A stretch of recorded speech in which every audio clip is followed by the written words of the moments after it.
Hello everyone, let's make creamy sauce. Nkuko ushize nababwiye ko nzabe ukuntu natetse iyi sauce ya creamy sauce as I told you.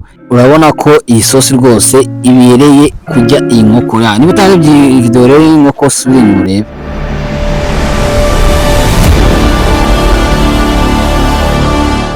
Bahaye ikaze rero turatangira dukoresha garlic, urunyanya se na onion aribyo bitunguru. Of course turaza gukoresha n'amata na creme. Ubundi ikintu tugiye gukurikiza turakatamo small dices.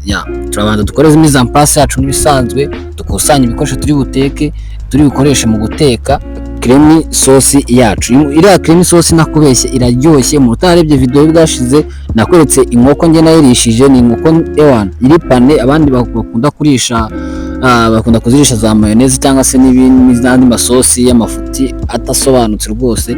We iyi sauce uyirebe neza, ujye uyikorera niyo wajya kuzigura wenda utazishoboye kuziteka neza, ukajya uzigura muri KFC ukaza ukagakora agasosi ubundi ukakarisha ziriya nkoko, umva ziba ziryoshye abijyanye ewana. Ubundi urabona ko nahise nkata mu madices ariko ari small.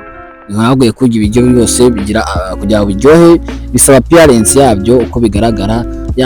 Then nabanje kuvana bira iboro by'inyuma by'ikunyanya, bira by'inyuma kunyanya rero kugira ngo nze kubyongeramo nyuma isosi yanjye iba itandukanye. Bira by'imbere nabyo ndabiteka.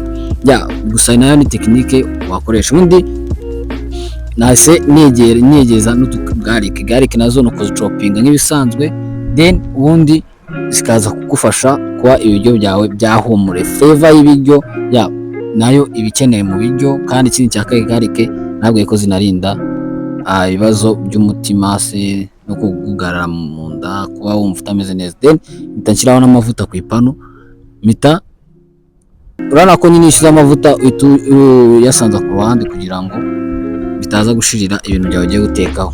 Bidatinze mita nshyiraho cya gitunguru cyanjye na garlic.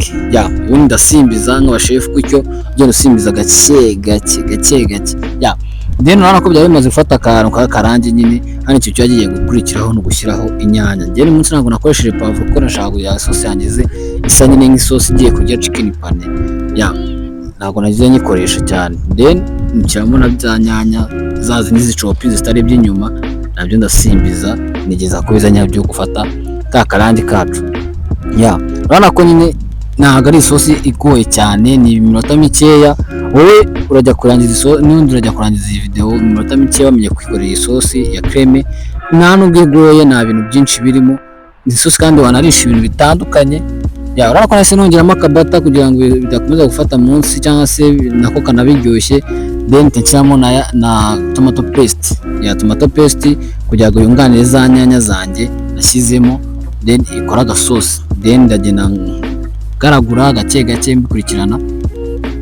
Then hano ikintu cyagikurikiye no gushyiramo amata se cyangwa se ugakurikiramo amazi kuba bishaka bitewe n'icyo ufite. Gusa twebwe hano twashyizemo amata. Twebwe twashyize amata ku isosi yacu twitwaye creamy sauce. Creamy sauce itekeshwa n'amata na creme of course. Cyangwa se ukawateshesha creme, ariko creme ibintu bifite biri healthy niko wakoresha amata ukaza kongeramo creme. Creme ikunganira amata ko creme ifite fat nyinshi cyane kurusha amata. Ibintu biri healthy rero nuko wajya ubanza amata makeya, then creme kaza byonganira, biba biryoshye kandi nabyo wumva birekuye mu kanwa kawe bimeze neza cyane. Then urabona ko isosi ya creme irekuye yesimera.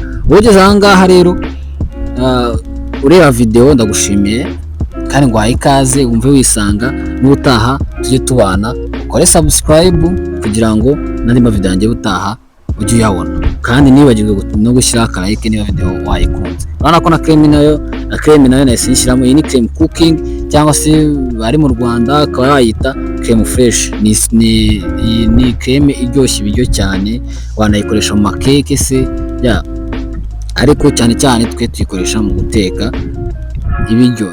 Ariko no makeke nayo ma cheese cake wakuya irakora cyane rwose, ifite akamaro kenshi cyane mu bintu bijyanye no guteka.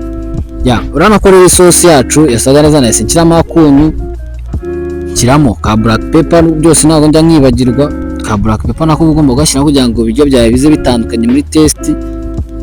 Black pepper ari ingenzi, irinda ibintu byinshi cyane. Ya genda rero nawe ugerageze isosi iwawe mu rugo, ugerageze isosi iryoshye no ku muceri nayo gukomanda ku muceri rwose biba ari injyana kabisa. Ya wakoze cyane rero, reka tubire muri video utaha, usure na video yanjye ubwashize ugende urebe ukuntu akoze chicken pane narishije isosi n'umuceri, byose ugende unsure ku video yanjye. Wakoze cyane, Imana ikumere umugisha kureba icyoroshye. Ya thank you, ciao, let's meet in the next video cyangwa se usure na video zanjye z'ubwashize.